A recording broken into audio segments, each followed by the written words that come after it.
Bonsoir et merci de suivre le 4e numéro de votre émission Débat contour de la télévision Labari. Pour parler de l'impunité ce soir, nous recevons sur ma gauche M. Issoufou Tamboura.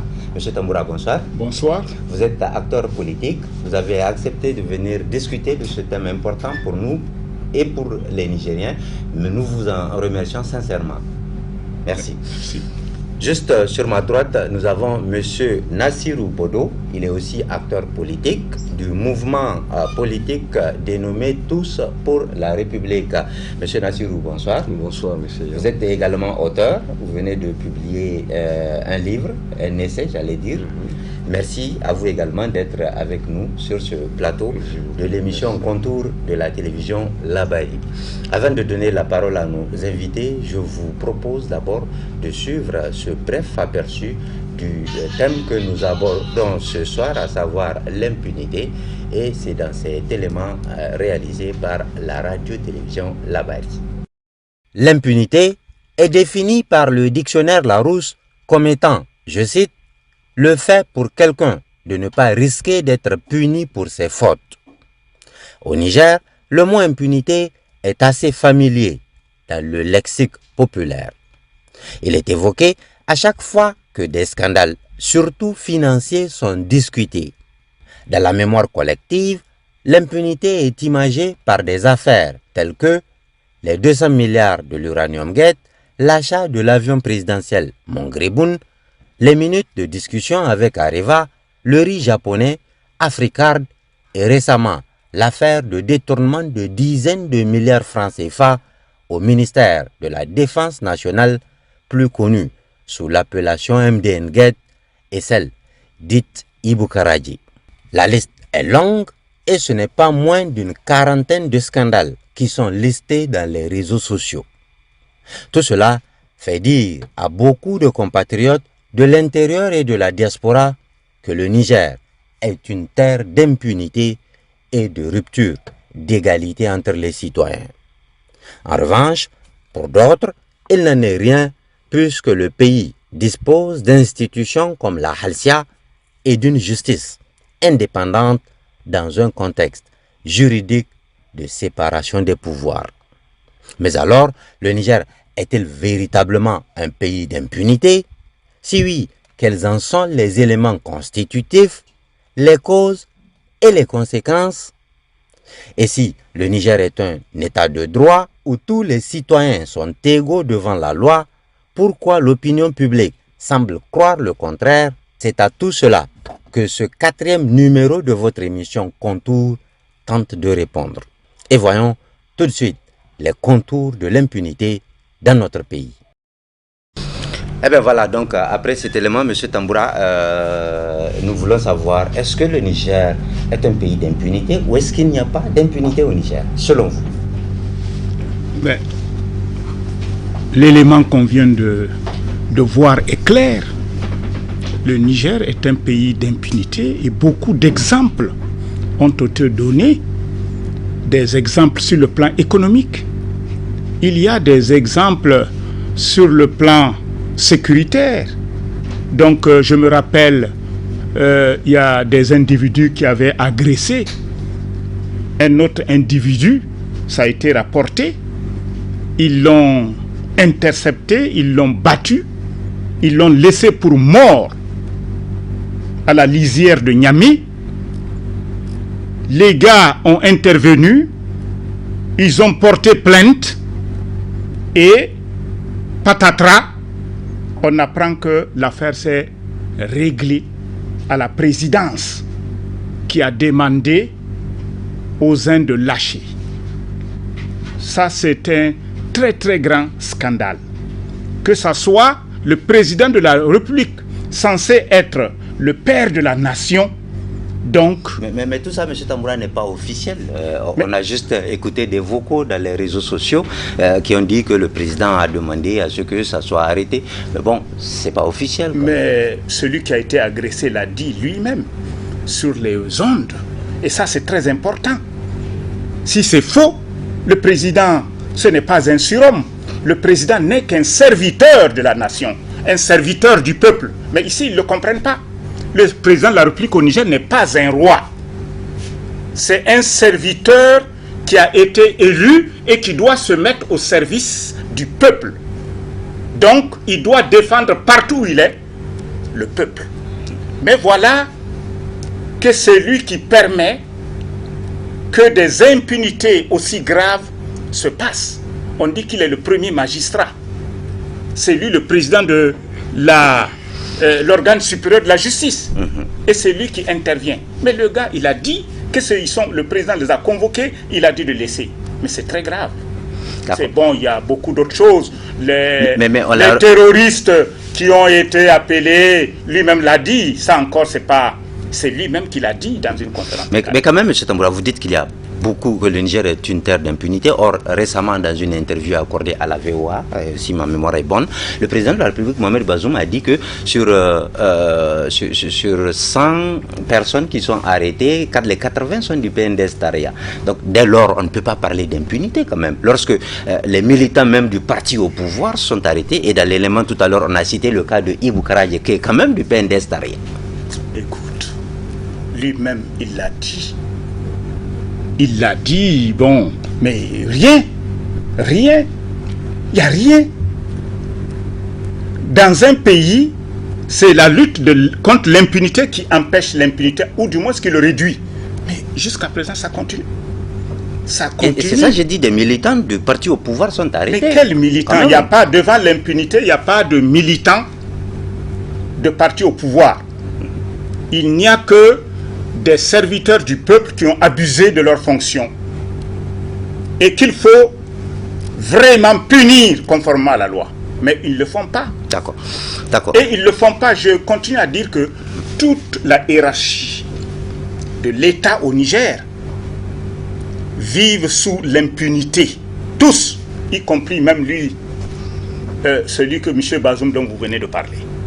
Ils vivent sous l'impunité. D'accord. On l'a relevé tout à l'heure, il y a quand même des institutions qui sont plutôt créées pour lutter contre cette impunité. On a cité la Haltia, mais il y en a d'autres. Dès lors, est-ce qu'on ne peut pas dire que le Niger est quand même bien armé pour lutter contre l'impunité? Puisque l'impunité, donc c'est quoi l'impunité?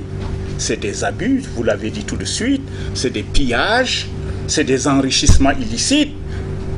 C'est tout ça, puisque ça vient du sommet.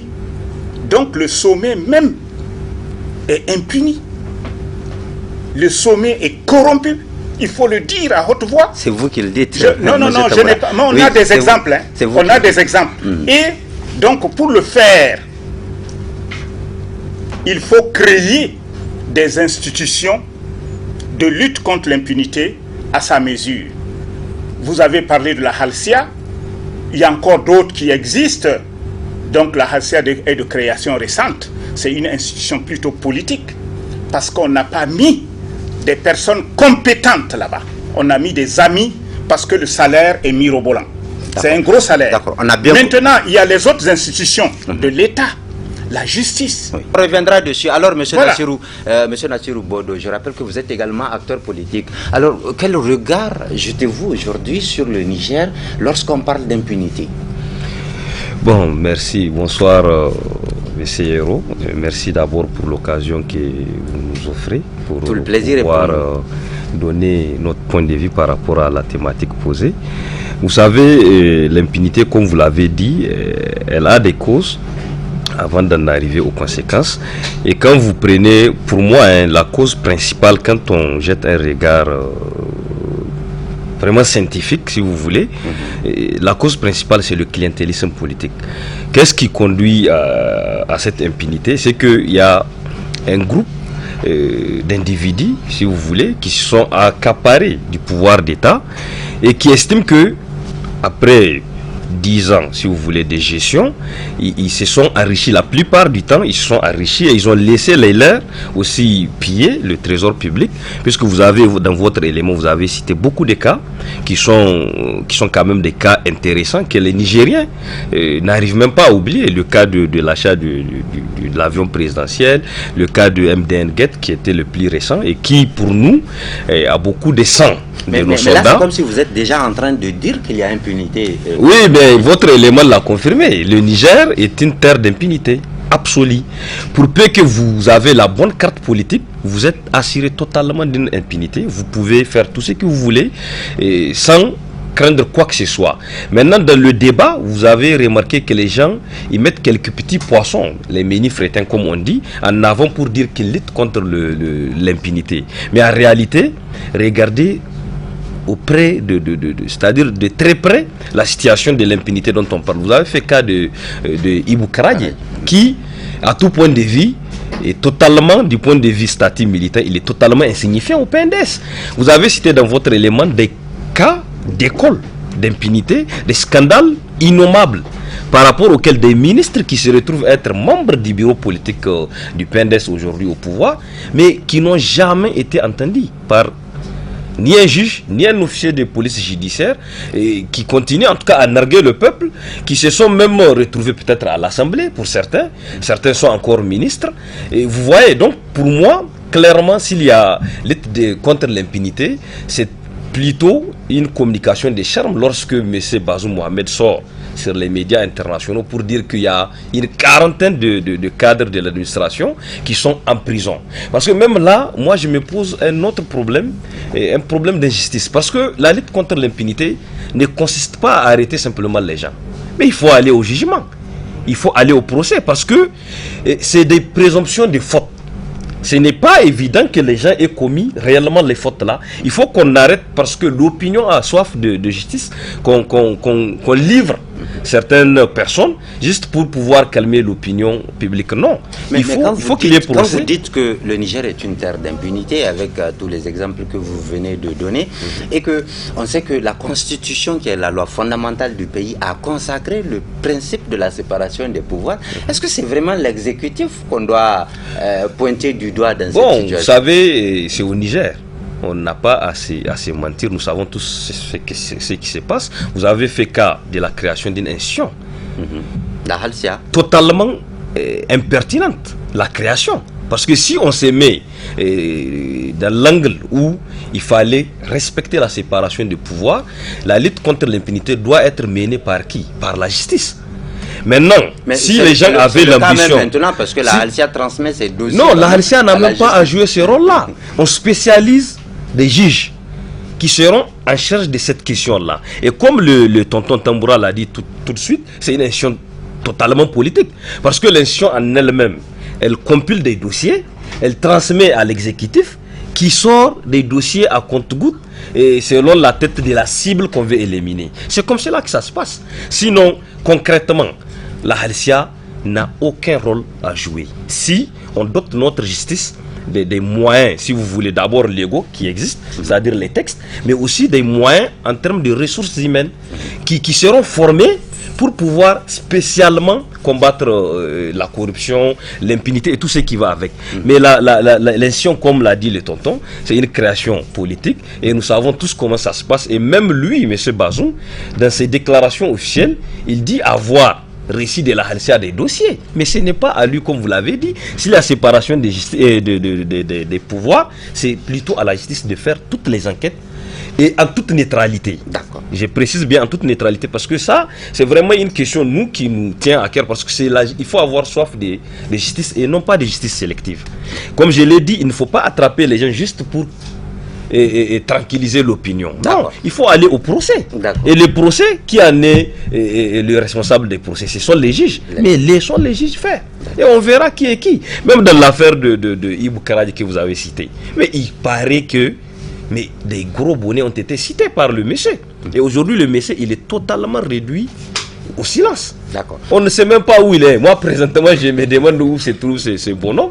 Qui, quand même, parce qu'il n'a pas la bonne stature, parce que s'il était quand même membre du SEN, PNDS, s'il était un des fondateurs du PNDS, il ne serait pas dans cette situation-là. Merci Monsieur Nassirou Bodo. On va revenir avec vous.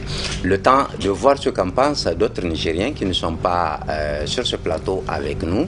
C'est dans la rubrique ce qu'en pense l'élite de l'émission Contour. Je vous propose de suivre.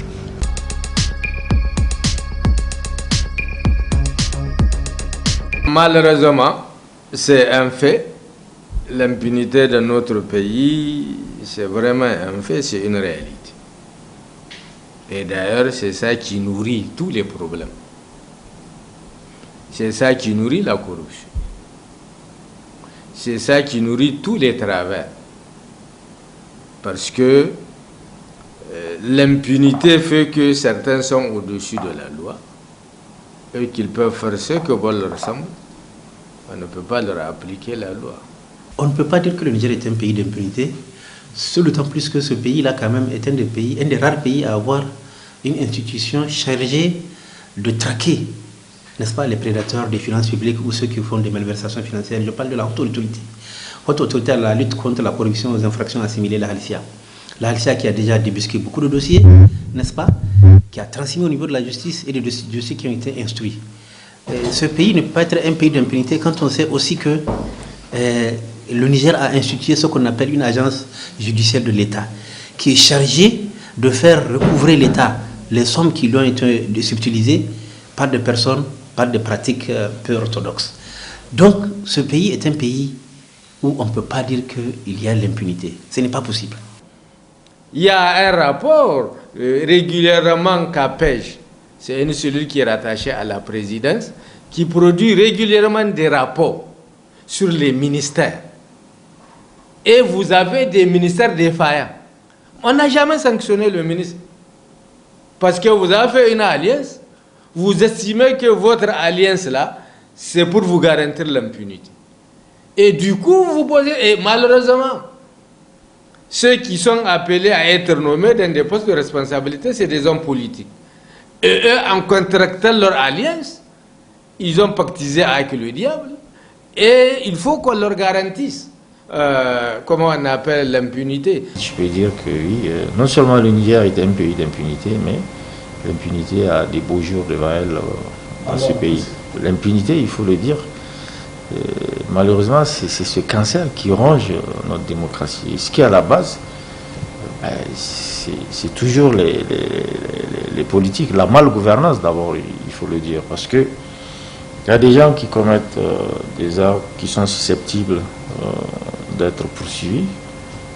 Malheureusement, ils ne le sont pas. Dans le cadre de la gestion de plusieurs dossiers qu'on a constatés, par exemple dans les affaires du ministère de la Défense, dans les affaires de Ibou Karaye, les gens ont constaté que c'est seulement les cadres de l'administration qui ont été inquiétés. Pour eux, il faut que les gros bonnets, les têtes, n'est-ce pas, soient inquiétés et en tout cas qu'ils soient mis en cause pour qu'ils se sentent qu'il y a une véritable justice. C'est peut-être pas faux, mais pour que quelqu'un soit arrêté, il faut qu'il y ait des éléments probants contre lui. Et moi, là où je suis, je ne peux pas dire qu'un tel, par exemple, il a commis telle chose dans l'affaire du ministère de la Défense, parce que c'est une affaire emblématique. Je ne peux pas dire que telle personnalité politique du PNDS, parce que sous-entendu, parce que quand vous entendez les gens parler, c'est ça en fait qu'ils veulent dire. Je ne peux pas vous dire que telle personnalité du PNDS est impliquée, elle a fait ça, elle a fait ça. Je ne peux pas prendre ce risque-là. Pour une affaire connue par la justice, il y a 100 qui échappent totalement à la justice. Donc il y a des cas d'impunité dont on n'est même pas, le peuple n'est même pas au courant.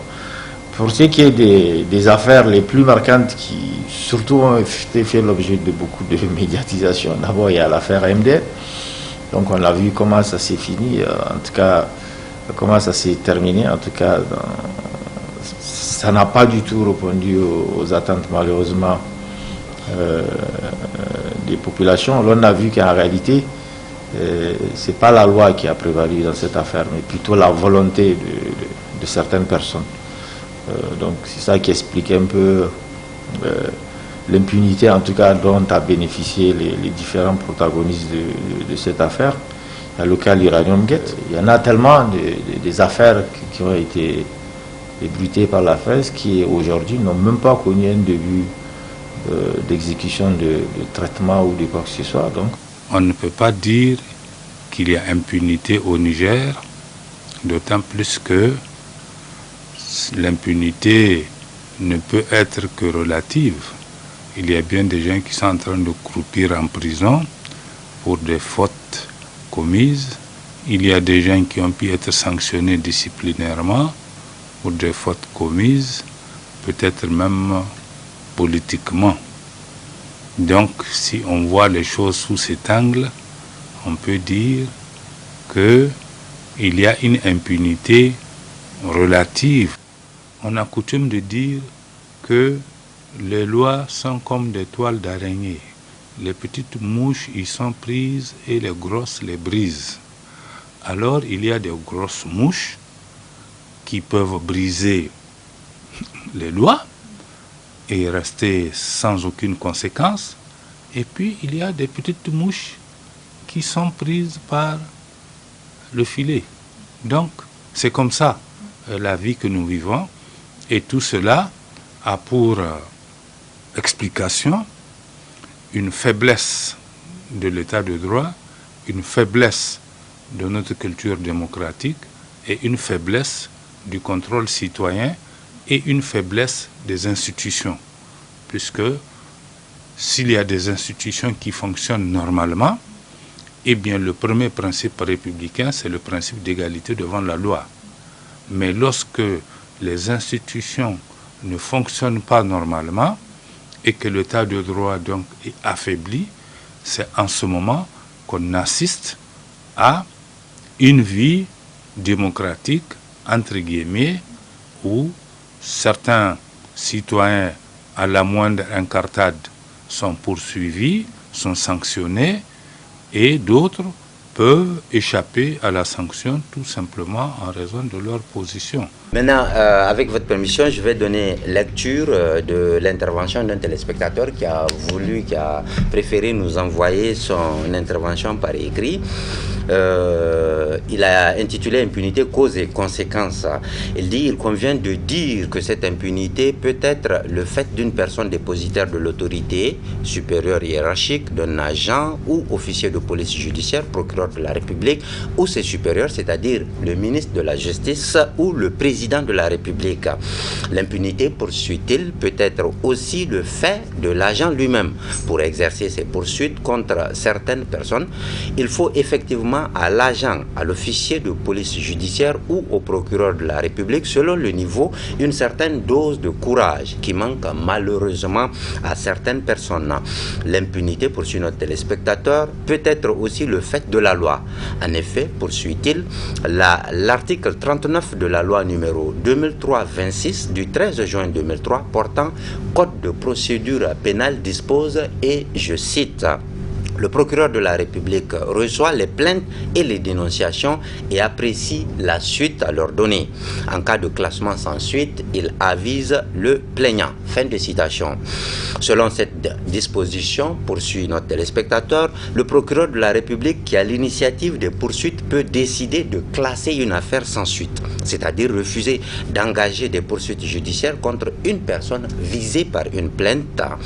Il s'agit là d'une prérogative légale donnée au procureur de la République qui peut constituer une source légale d'impunité.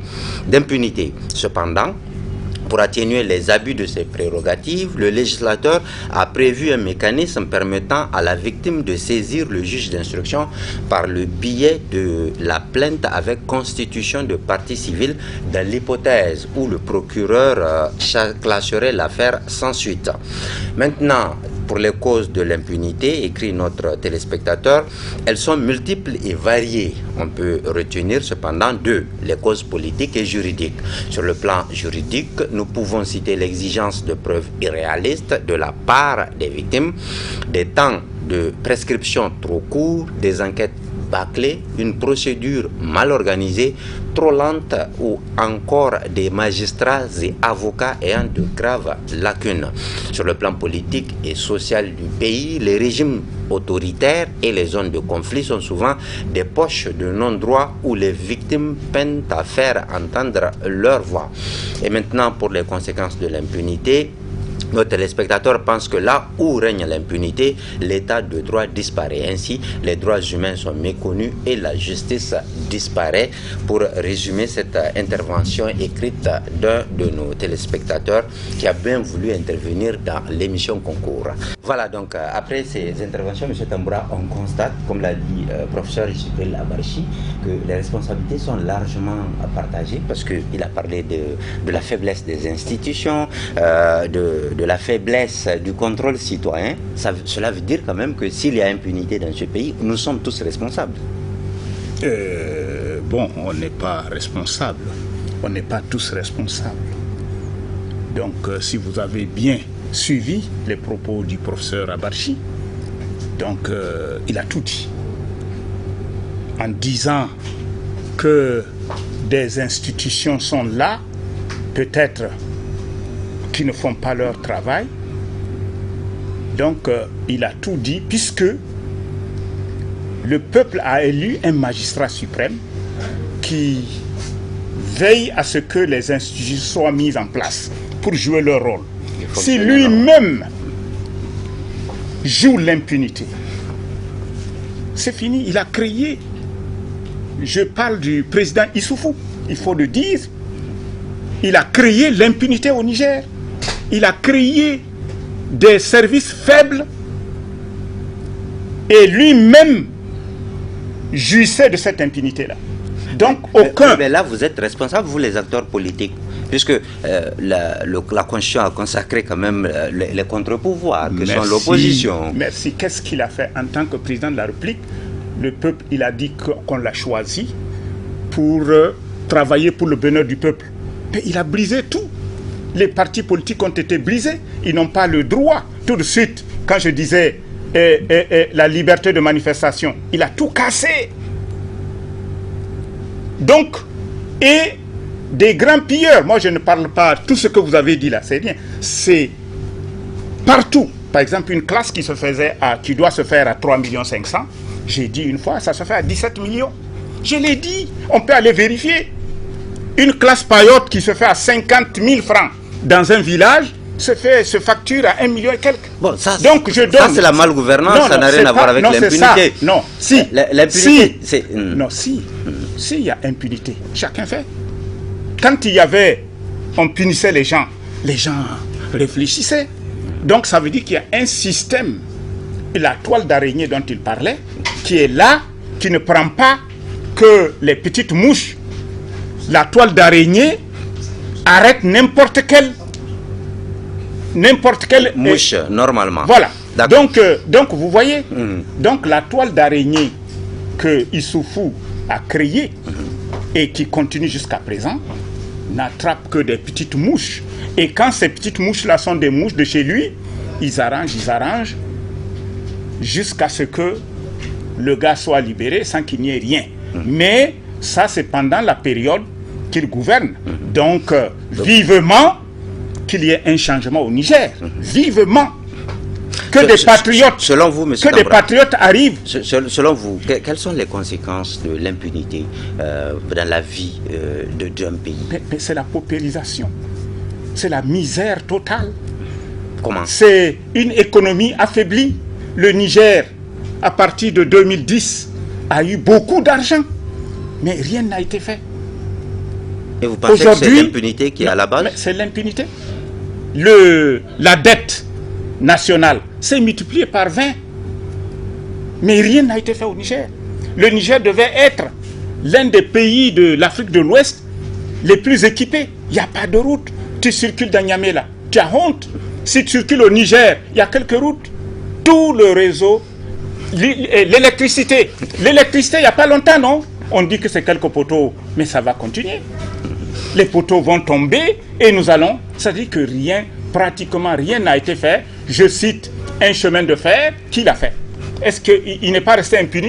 Dans un pays, là, qui que tu sois, si tu commets des choses comme ça, tu rendras gorge. Et j'espère bien qu'un jour, tous ceux qui ont commis ça, y compris Issoufou, rendront gorge. J'ai dit que pour les institutions marchent, il faut laisser la démocratie. La démocratie, c'est la liberté mais elle marche, de penser. il y a eu des élections, un président a été élu. Rien ne marche. Même on vient d'élire des Monsieur députés Yero, de la diaspora. Monsieur Yero, mais tout va pour le meilleur des mondes. Monsieur Yero, il n'y a pas de démocratie au Niger. Ça, tout le monde le sait. Ça, c'est votre opinion. Non, ce n'est pas une opinion, c'est vrai. D'accord. D'accord, on va Les partis ont été brisés. Il n'y a pas longtemps. Des leaders de partis, je ne sais pas ce qu'ils ont fait, on les a emprisonnés. Si les partis ont été brisés, c'est que les partis ont accepté d'être brisés. Votre responsabilité est engagée, monsieur. Le président de la République le président de la République doit veiller au fonctionnement de la démocratie. D'accord. Vous savez bien que c'est très clair. Je vais revenir avec tout ça. Je vais revenir avec vous. Alors, monsieur Nassirou Bodo, on vient de suivre quelques Nigériens, en tout cas, qui ont parlé de cette question. J'ai vu que vous acquiesciez. Ça veut dire que vous appréciez ces interventions. Vous êtes d'accord avec eux? Oui, pour la plupart des interventions, elles sont assez pertinentes et elles sont assez véridiques. Et je prends le professeur Jibril Abarchi, l'ancien, le doyen Alaj Idi, et même le DP de l'enquêteur Maïga. Et oui, ils n'ont pas vraiment fait de la langue de bois, ils ont dit les choses telles qu'elles sont. C'est vrai, notre professeur, lui, comme il est juriste, il a fait plutôt une analyse scientifique en relativisant. Et si on suit son raisonnement, effectivement, il a parlé du premier principe républicain qui est l'égalité des citoyens devant les lois. Ok, c'est à partir de là déjà que le problème se pose. Parce que vous savez, l'impunité, aujourd'hui, tout ce qu'il y a comme cri public, comme dénonciation, c'est effectivement parce que quelque part, on a créé une espèce de citoyenneté ou un groupe de citoyens qui échappe effectivement à la loi, à la rigueur de la loi. Aujourd'hui, moi en tant que simple citoyen... Qu'est-ce qui vous fait dire ça? Pourtant, oui. On ne le sent pas, on sent que Non, moi je pense que tout le monde n'est pas sous la même loi et vous le savez pertinemment. Mais quand vous dites que votre opinion ne compte pas, je vous fais remarquer une chose. Le tonton a dit, l'impunité c'est quoi? C'est un des éléments qui font la promotion de la mauvaise gouvernance. Et la mauvaise gouvernance, elle a des responsables à tous les niveaux. Dans l'administration publique, c'est des responsabilités. Autant ces responsabilités vous confèrent des avantages, autant elles vous imposent un certain comportement éthique par rapport à la gestion des deniers qui sont affectés à votre département ministériel ou à votre service. Mais il se trouve que dans des ministères, on n'a fait qu'à des détournements. Mais écoutez, le premier responsable d'un ministère, c'est quand même d'abord le ministre. Même si les gens n'ont pas le courage d'aller jusqu'au bout, les gens doivent avoir au moins le courage d'assumer certaines responsabilités politiques par rapport aux bavures qu'ils font. C'est ça le courage politique. Mais aujourd'hui, on nous dit non, on a pris quelques cadres, souvent dont on ne connaît même pas les visages. On ne sait même pas de quel cadre ils parlent, parce que c'est quand même au Niger, nous vivons à Niamey. On doit savoir, on doit nous dire que tel voisin, cadre du trésor, est en prison pour telle chose. Et je reviens sur une chose qui est très importante. Il faut qu'on arrête de vouloir simplement satisfaire l'opinion en commettant de l'injustice. Il faut juger, parce qu'il n'est pas dit que ces cadres-là qui ont été arrêtés sont effectivement fautifs.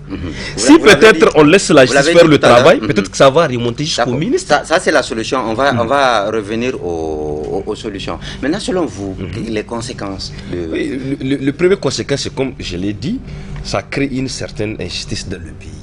Et vous savez, l'injustice, elle est le terreau propice à tous les troubles là que les gens veulent éviter en muselant la presse, en interdisant les manifestations. Il faut faire attention parce que souvent, l'injustice, quand elle atteint un certain seuil, de là où ça va déborder, vous ne maîtriserez rien. Ça veut dire que maintenant, ça n'est pas si grave que ça. Non, c'est si grave, mais seulement nous avons une population qui est suffisamment déçue de la classe politique. Dans son ensemble. Dans son ensemble, c'est ça le problème. Aujourd'hui, vous avez remarqué, même avec la cherté de la vie, on n'arrive pas à mobiliser le peuple. Pourquoi? Parce que le peuple est déçu. Le peuple s'est dit, bon, finalement, ils sont tous les mêmes. Et malheureusement, les acteurs ont donné raison au peuple en disant, ou en se comportant tel qu'ils le font tout de suite. Vous voyez, quelqu'un a parlé des alliances. Aujourd'hui, nous sommes un jeune mouvement qui tente de se frayer un chemin. Et vous savez, nous sommes des principes à l'opposition parce que nous ne sommes pas d'accord avec la façon dont le pays est en train d'être géré. Si sur cette émission même je commets une petite bavure, je vous assure que en sortant on va me prendre. Mais pourtant, si au sortir on me fait un petit chantage et que j'accepte de faire une déclaration pour dire que je suis désormais de la mouvance, j'aurai la garantie. On a des amis sur la scène politique qui nous disent comment ça fonctionne. En fait, c'est vraiment pas caché. Hein. C'est à ciel ouvert que l'impunité, la corruption et tout ce qu'on dénonce là, c'est à ciel ouvert. Il faut que les gens arrêtent de se mentir parce que même la corruption, c'est avec quels moyens les gens corrompent? C'est avec les moyens de l'État. Puisqu'on connaît qui est qui dans ces pays, personne n'est héritier d'une rente à hauteur de milliards. Mais il suffit que les gens se versent dans la politique, d'abord pour bénéficier d'une certaine rente, mais aussi pour bénéficier d'une certaine impunité par rapport souvent à des affaires proprement civiles. On a vu des opposants, comme il l'a dit, la classe politique a été brisée, notamment les partis politiques de l'opposition. Souvent c'est quoi? C'est des petites affaires dans lesquelles on envoie des journalistes mercenaires souvent, très souvent, pour fouiner, et ils trouvent des petites choses, hein, ou inventent même souvent, puisque nous jusque-là, il y a des questions sur lesquelles même la justice a déclaré un non-lié. Je prends le cas de Bakary Saïdou. Moi, c'est le cas le plus emblématique de l'injustice qui s'est vu au Niger. C'était un opposant qui, pour ses opinions, a été soumis à un acharnement judiciaire, comme quoi il aurait détourné des moyens. Et la justice, après 5 ans de détention, a rendu un non-lié. C'est quand même assez injuste pour un père de famille que vous l'ayez gardé en prison pendant 5 ans pour finalement dire qu'il y a un non lié, que le gars est clean comme de la neige. Oui, c'est clair, monsieur Bodo, je dirais juste que c'est de bonne guerre parce qu'on dit que la politique est un ring où la mise à mort est pratiquée. Monsieur Tamboura conviendra. Je ne suis pas d'accord, Héros. Et c'est pourquoi nous, en tant que jeunes acteurs politiques, nous tentons de construire une autre image de la politique.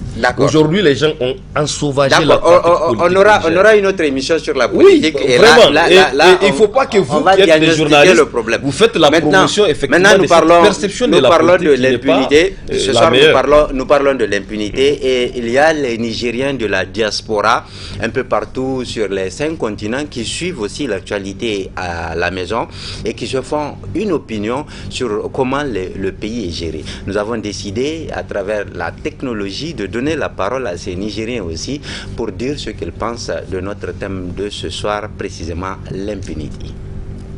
Merci de rester avec Contour, l'émission débat de la télévision Labari. C'est le mot de la diaspora.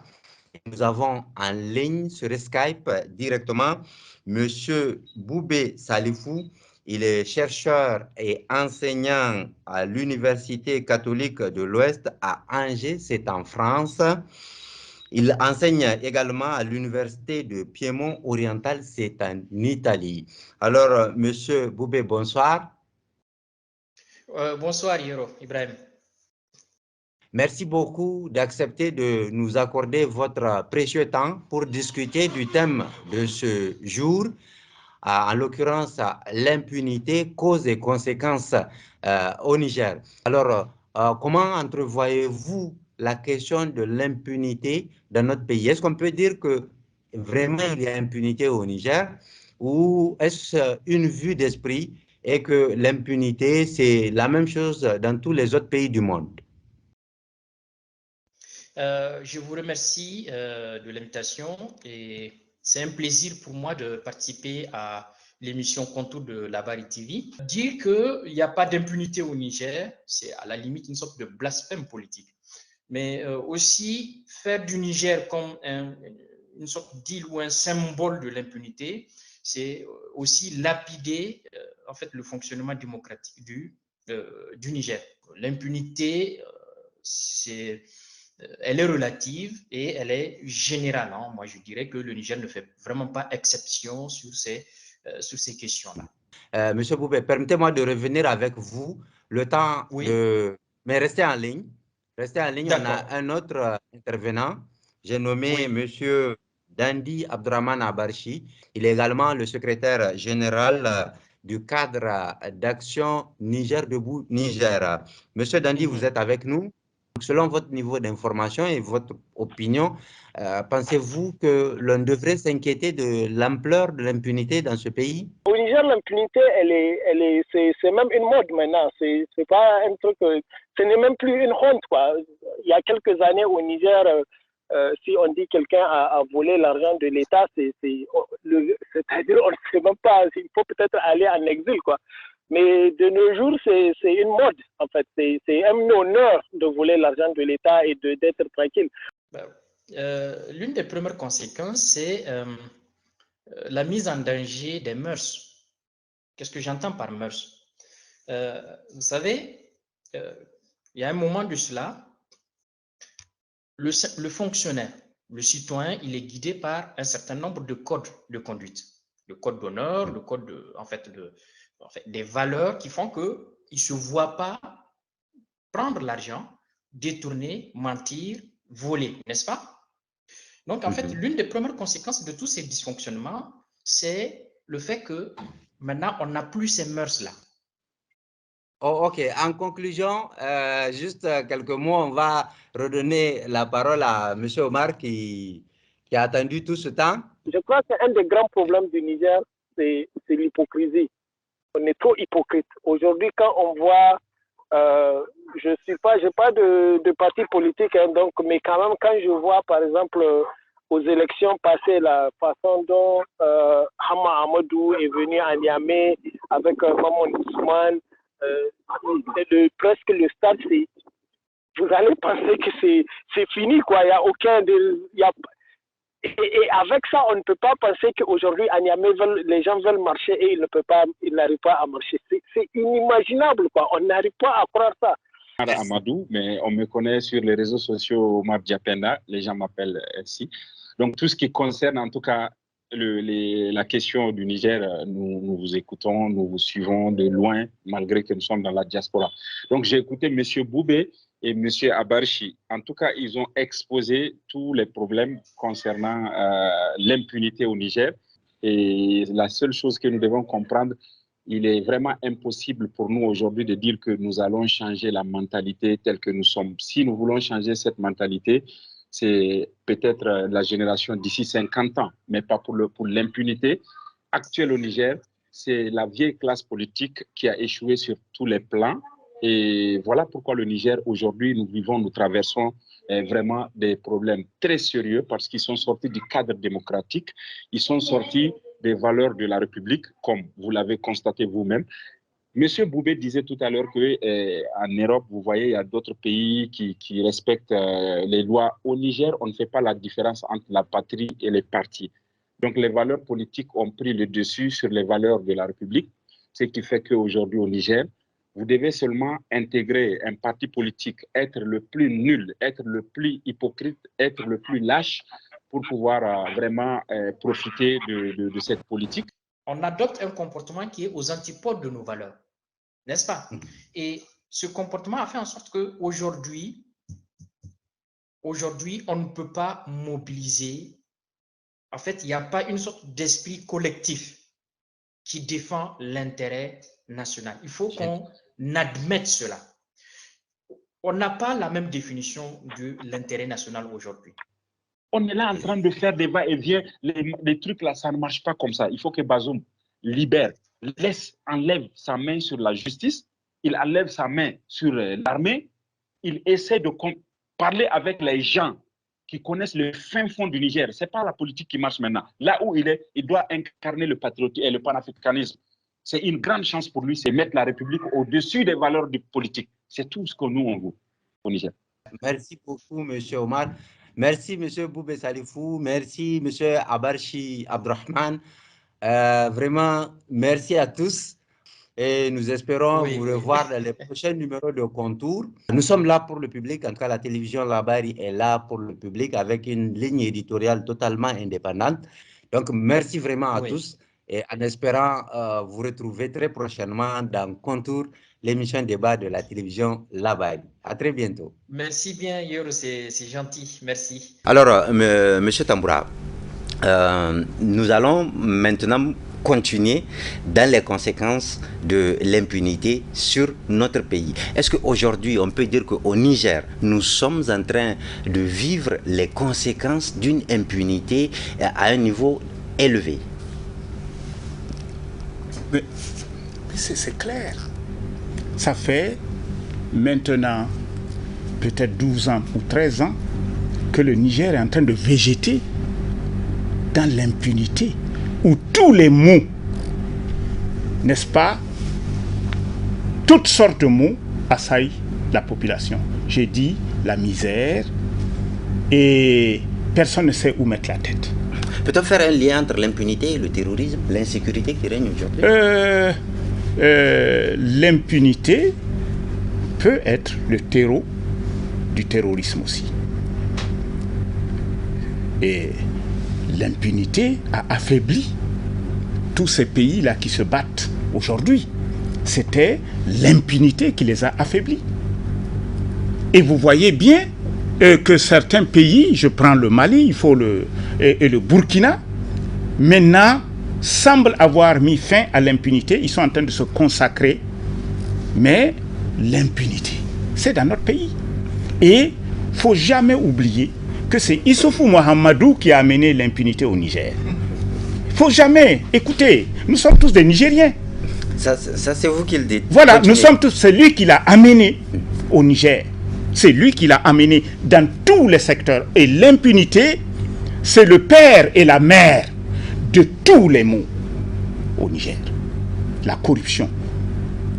L'administration est inefficace, incompétente. Partout où tu vas à droite, à gauche, ces politiciens-là, c'est tous des voleurs. Je le dis, hein. Tous les politiciens-là que tu vois qui courent à droite, à gauche, certains avec des doctorats, certains avec des professorats, ils sont mais c'est tous des voleurs. Ils ne partent que pour piller la République. Y compris ceux de l'opposition? Ceux de l'opposition, bon. Ils ont été aussi. Ils ont déjà été. N'ont-ils pas déjà été? D'accord.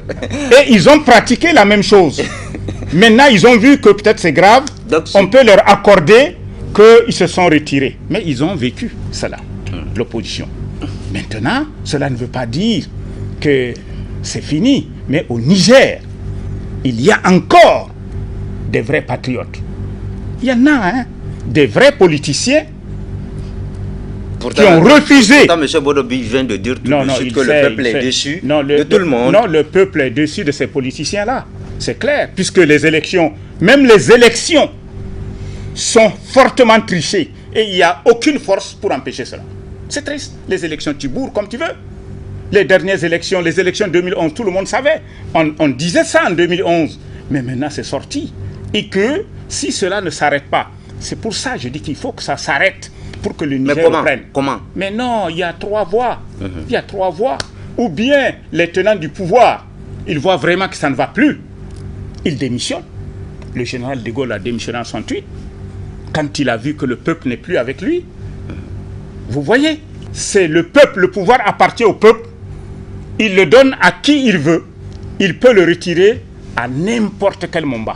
Il y aura des mandats pour que de temps en temps, le peuple dise je suis d'accord ou pas. Donc en Afrique là, c'est en Afrique seulement qu'il y a ça. Ça veut dire que maintenant que le peuple nigérien ne dit rien, il est d'accord avec ce qui se passe. Bon, c'est ce que ça veut dire. Non, il n'est pas d'accord. Oui, tu sais très bien, en tant que journaliste, tu nous as appelé. Hein. Oui, en tant que journaliste, tu sais très bien que le peuple n'est pas d'accord. Monsieur Tambora, voilà. Merci. Nous allons revenir avec vous. Une réaction très brièvement, en quelques secondes, Monsieur Nassirou. Bon, nous en sommes aux causes, non? Vous savez, et comme il l'a dit... On a dépassé les causes, en fait, on est dans les conséquences, mais c'est la même chose, les conséquences, voilà. Donc, pour moi, la première conséquence, c'est que ça instaure, l'impunité instaure une injustice. Et l'injustice, comme je l'ai dit, elle est vraiment le terreau propice à tous les maux qui puissent, si vous voulez, entraver la marche d'un pays.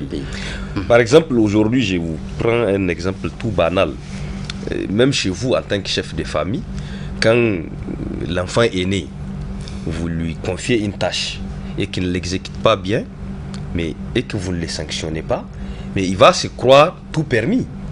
Donc c'est la même chose qui se passe. Il ne faut pas que les gens pensent que non, il faut rentrer dans des grandes théories. Non, c'est vraiment un truc très simple. La pédagogie de l'exemple. La pédagogie de l'exemple d'abord, mais là je parle de la sanction. C'est-à-dire quand quelqu'un ne fait pas son travail comme ça se doit, et il doit être sanctionné. Récemment, on est sorti de l'organisation du BAC. Oui, on va parler de ça tout à l'heure. Ce sera dans la rubrique actualité. Entre autres conséquences, il y a l'injustice, comme on l'a dit. Il y a aussi la rupture d'égalité. Et mieux, il y a la perpétuation de la corruption. Comme l'a dit quelqu'un dans l'élément qu'on a suivi, c'est que si vous ne vous sentez pas obligé de respecter ce qui doit être respecté, mais vous allez continuer à croire que tout vous est permis. Tout vous est permis. Et aujourd'hui, malheureusement, comme il l'a dit, lui, il est un aîné, il est même un père pour nous, mais c'est que c'est vraiment la génération de la classe politique, la même là qui est là, c'est elle qui a commis toutes ces bavures-là qui ont amené le peuple à se résigner. Ce n'est pas que le peuple est d'accord comme vous l'avez dit, non.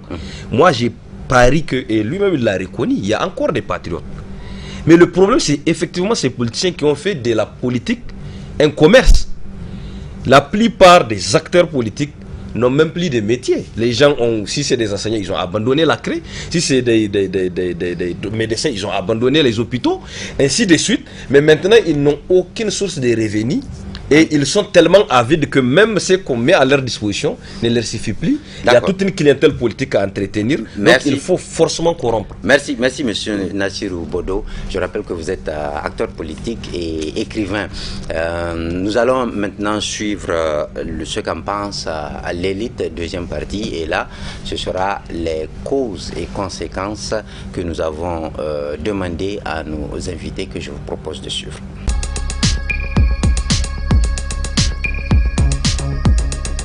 Les ravages de l'impunité sont terribles, parce que ça engendre de l'injustice sociale. L'impunité, à terme, ça met en péril l'état de droit, la démocratie. Pire, je pense, ça va accroître la défiance des citoyens de plus en plus à l'égard des politiques et des institutions démocratiques. Eh bien, les conséquences, c'est que quand vous parlez d'impunité, donc vous parlez de rupture d'égalité des citoyens. Or, toute rupture d'égalité des citoyens conduit à une injustice, à la frustration. Et vous savez que une société ne peut pas prospérer dans l'injustice et la frustration d'une catégorie donc de citoyens. Il y a nécessairement des conflits qui peuvent naître lorsque les citoyens sont traités de manière discriminatoire. C'est ça la principale conséquence. Donc l'impunité est une menace à la paix ou une cause de menace à la paix sociale. Les conséquences, les gens détournent allègrement. Ils peuvent détourner les biens publics. Rien ne leur arrivera. Les gens font ce qu'ils veulent. Rien ne leur arrivera. Et du coup, le bien public n'est plus sacré, comme le Constitution l'a dit. Et le bien public, c'est avec le bien public qu'on développe un pays. Si des gens, du fait de l'impunité du pouvoir, peuvent détourner ces biens publics-là, il n'y a pas d'argent pour faire la santé. Il n'y a pas d'argent pour faire l'école. Il n'y a pas d'argent pour faire l'agriculture. Il n'y a pas d'argent pour faire l'élevage. Parce que les gens qu'on place là-bas, ils savent pertinemment, quel que soit l'acte qu'ils vont poser, mais ils ne seront pas poursuivis. L'impunité est très dangereuse pour un État. Parce que l'impunité suppose une sorte d'injustice, une sorte d'inégalité des citoyens devant la loi. Et l'inégalité des citoyens devant la loi, ça peut aboutir à beaucoup de choses. Ça peut aboutir à la sclérose de la société. Ça peut aboutir à une contestation populaire. Ça peut aboutir à tout. Tout ce qui est détestable dans le cadre d'une démocratie. Ça peut mettre en péril même l'édifice démocratique. C'est pourquoi, dans un État, il faut tout faire pour que les citoyens ne se sentent pas inégaux devant la loi. Écoutez, il faut aimer le pays. Si on aime le pays, on respecte la République, parce que la République, c'est le règne de la loi. Et la loi doit être égale pour tout le monde. Malheureusement, nous avons un système politique qui fait la promotion de cette impunité, qui se base sur cette impunité. Moi, je pense que ce qu'il y a lieu de faire dans un premier temps, c'est de renforcer la législation, je pense, déjà en cours, et de permettre l'indépendance de la justice, ce qui semble être un vieux puits dans ce pays où on voit que l'exercice du pouvoir il est tout à fait vertical. Donc la justice même, elle est instrumentalisée, elle est sous coupe réglée. Lors du dernier Haut Conseil de la magistrature, le président de la République a interpellé les magistrats. Il leur a dit, vous avez les cartes en main. Vous savez, ça me rappelle une histoire. J'ai eu à poser avec un opposant politique qui m'a dit qu'il a discuté avec un magistrat, qui lui a dit, pendant les 10 ans de mandat de Issoufou, Issoufou n'a jamais appelé concernant un dossier quelconque, concernant quelqu'un. Jamais. Et Bazoum que vous voyez là, c'est pas Bazoum qui va appeler un magistrat pour lui dire non, mets de côté ce dossier-là, parce que non, ils font pas ça. Donc, c'est aux magistrats de prendre leurs responsabilités. Est-ce que vous comprenez? De faire leur travail. Personne ne va les incriminer. Il ne faut pas penser que compter sur les politiques pour mettre fin à un système qui perpétue l'impunité, la corruption. Il faut, je pense, que les citoyens s'approprient eux-mêmes le pouvoir d'État. Ce n'est pas le cas aujourd'hui. Le citoyen, il vit, il participe. Il est juste, on a juste besoin du citoyen pour aller voter. Après, les politiques s'emparent de tout, ils disent laissez-nous décider. Donc il faut que les citoyens soient au cœur du jeu politique. Ils s'approprient le pouvoir pour permettre de mieux contrôler les actions publiques et ainsi mettre fin à cette impunité dont vous parlez. Si les citoyens n'ont pas bien compris que c'est eux les vrais détenteurs et notre problème, il est peut-être là. Et tout est faussé d'ailleurs à la base, puisque le citoyen lui-même a une certaine perception de la vie démocratique. Imaginez dans notre contexte où au moment du choix justement des dirigeants, le citoyen se contente du billet qu'on lui donne pour vendre ses voix, pour vendre son bulletin. Mais dans ce contexte-là, évidemment, on n'est pas dans un contexte normal où le citoyen peut dans ce cas revendiquer la légitimité de la source du pouvoir, puisqu'il a pratiquement vendu en quelque sorte son pouvoir. Voilà, donc le citoyen a pratiquement vendu son pouvoir. Cela nous ramène à dire que nous sommes tous responsables. Mais on ne va pas revenir sur les interventions que vous venez de suivre, M. Tamoura. Je veux juste vous demander de conclure sur ce thème, l'impunité au Niger. Qu'est-ce que ça vous inspire en termes de conclusion, pour terminer? Et très rapidement, s'il vous plaît. L'impunité est une gangrène. L'impunité. L'impunité est une gangrène qui est le terreau de tous les maux. Et l'impunité commence au sommet. Si le président de la République joue de l'impunité, alors ça descend partout. Et rien ne marche. Donc, d'ailleurs, l'impunité dans un pays ne provient que du président de la République. Pourquoi? Parce que c'est lui qui choisit les ministres. J'ai entendu tout de suite. On a dit que les ministres eux-mêmes doivent être sanctionnés. On a vu des ministres sanctionnés qui ont fait des petits gestes, gifler un collaborateur, empêcher un avion de décoller. Mais le président a dit tu t'en vas. Tu t'en vas. Remplacer. Des ministres ont pris des bourses étrangères. Ils ont amené à leur bureau politique. Quand le président a su ça, entre midi et 15h, il a débarqué le ministre. Donc un président de la République, puisque c'est un concentré du peuple, il doit sévir. Et nous avons parlé du bac tout de suite. J'ai vu là le... On va revenir dans la rubrique. Bon, donc vraiment... Voilà, donc M. Dassirou Bodo, une conclusion très brièvement avant qu'on ne parle de l'actualité consacrée au bac. Je vois que c'est un sujet qui vous intéresse tous les deux. Bon, moi, je suis un peu d'accord avec le tonton. L'impunité, il n'y a pas mille moyens. Vous ne pouvez pas attendre d'un villageois qui est à Gouré de régler un problème dont l'État a les moyens de régler. Ce n'est pas à son niveau. Peut-être on peut être d'accord avec certains qui pensent qu'il faut aller vers l'insurrection et tout. Mais écoutez, on a une élite, si vous voulez, qui n'avait jamais eu l'ambition que le peuple comprenne quoi que ce soit. Sinon, on sait pertinemment comment faire comprendre le peuple. C'est à travers l'éducation. Aujourd'hui, l'éducation ressemble à quoi? Les gens ne veulent même pas que le peuple ait une conscience politique. Merci. Vous prenez un peuple comme celui de Dakar et du Sénégal. Il y a des choses qui ne peuvent pas passer comme ça peut passer au Niger. Parce qu'il y a un niveau d'instruction et donc par conséquent de conscience politique. Merci. Et voilà. Mais merci. Donc on va revenir avec vous juste après cette petite pause.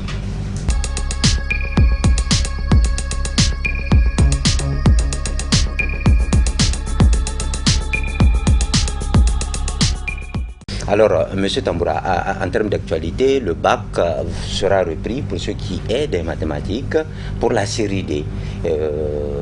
On n'a pas entendu de sanctions aussi relativement à cette question. Alors, qu'est-ce que ça vous inspire comme commentaire? Très brièvement, s'il vous plaît. Oui, d'abord, quand j'ai commencé à entendre ça, j'ai dit, mais c'est pas possible. Ça peut arriver. Ça peut échapper. Mais normalement, on doit avoir une organisation prompte à réagir sur place. Mais non. Rien.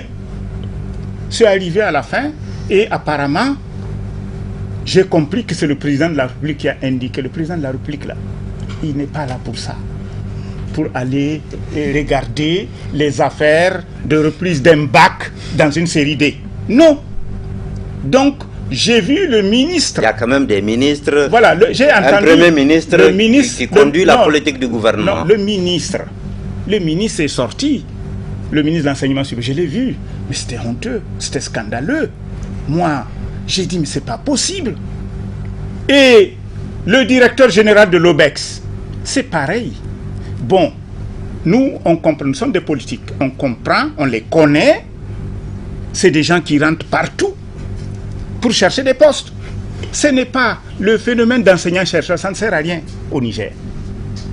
Ça ne sert à rien où tu verras un enseignant-chercheur, si c'est vraiment un vrai, il ne va pas courir derrière plus petit que lui. C'est lui qui sait qu'il est là pour la nation. Est-ce que selon vous, cette affaire du bac procède aussi de l'impunité? C'est l'impunité.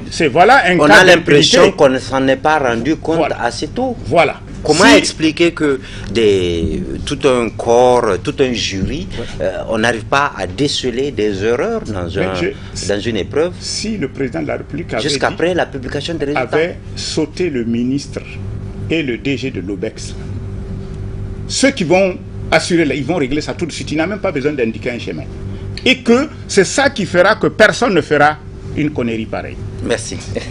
C'est très clair. Monsieur Nassirou Bodo, nous parlons de l'actualité pour terminer cette émission Contour. Alors le bac, c'est pas la première fois quand même que ça arrive des erreurs au niveau du baccalauréat, mais cette fois ça fait polémique et on a l'impression qu'on ne s'en est pas rendu compte assez tôt. Quel commentaire cela vous inspire? Oui, moi le premier commentaire c'est que ça veut dire que dans ces pays les gens ne sont pas concentrés. Par rapport à leur tâche, oui, parce que c'est un peu ça déjà, mais le tonton l'a dit, il faut être humble, ça peut arriver. Mais le fait que ça arrive et qu'il n'y ait pas effectivement une solution prompte, ça c'est ça la faute, moi de mon point de vue. Mais ça peut arriver, mais ça doit nous inquiéter, parce que c'est quand même une épreuve qui est passée par des filtres, des gens qui doivent s'y connaître normalement. Et donc peut-être qu'il n'y a pas eu assez de filtres ou que les gens n'étaient pas concentrés et les erreurs se sont glissées. Et on aurait pu, comme il l'a dit, puisqu'il y a eu des élèves, moi j'ai eu un surveillant, il m'a clairement dit que c'est même un candidat qui leur aurait fait remarquer les erreurs à ce niveau et ils ont prévenu le président du jury qui a appelé Niamey. Et donc c'est là où devait intervenir la solution prompte. On n'a pas à venir jusqu'à un conseil des ministres quand même pour une tâche aussi pas minime en termes de gravité, mais quand même minime en termes de résolution. On aurait pu régler ça promptement et sans mobiliser tout un conseil des ministres. En tout cas, je me dis que quelque part, la fonction de l'État n'est pas bien. Est-ce que ça a un lien avec l'impunité? Oui, bien évidemment, parce que c'est quand même une faute. Voilà. Oui. L'erreur, c'est dans l'épreuve qu'il y a erreur. Mais dans la conception c'est-à-dire le manque de concentration et de sérieux dans la conception, ça c'est une faute. On doit pouvoir citer cette faute-là. Qui l'assume? Finalement, personne ne l'assume. Et dans la chaîne de contrôle également? La chaîne de... Jusqu'au ministre, si c'est... Parce que là, la reprise va encore engager des finances publiques. Ce n'est même pas ça. Le peuple va encore devoir payer la crédibilité pour du bac nigérien. Oui, ça c'est plus important. Il y a tous ces paramètres-là, mais davantage plus grave lorsque c'est encore le trésor public qui doit supporter toutes ces choses-là. Au nom de quoi? Parce que quelque part, quelqu'un a manqué de concentration et de sérieux et n'a pas fait bien son travail. Je pense que chacun doit être sanctionné. Ouais. Nous-mêmes qui parlons, qui dénonçons, nous ne sommes pas parfaits. Mais qu'il y ait un État qui puisse sanctionner tout le monde, mais de façon égalitaire. Et vous allez voir que même dans notre prétendue misère là que les gens créent de toutes pièces, mais les choses vont marcher normalement. D'accord, merci. Et Idi Abdou a résumé ça. C'est la recherche de l'argent, tout simplement. D'accord, le gain facile, c'est ça. C'est le moment pour moi aussi de remercier M. Issoufou Tamboura, qui est acteur politique bien connu du paysage médiatico-politique nigérien. M. Tamboura, merci de nous avoir accordé votre temps. Et remercier également M. Nassirou Bodo, qui est aussi jeune acteur politique du jeune mouvement politique dénommé Tous pour la République. Vous êtes également auteur et la télévision Labari, par ma voix, vous remercie de nous avoir accordé votre temps. Et à tous, nous espérons vous retrouver sur ce même plateau avec d'autres sujets. Quant à vous, téléspectateurs, merci de nous avoir suivis chez vous ou ailleurs. Nous vous donnons rendez-vous très prochainement pour un autre numéro de Contour, le débat de la télévision Labari, la passion de vous servir. À très bientôt, Inch'Allah.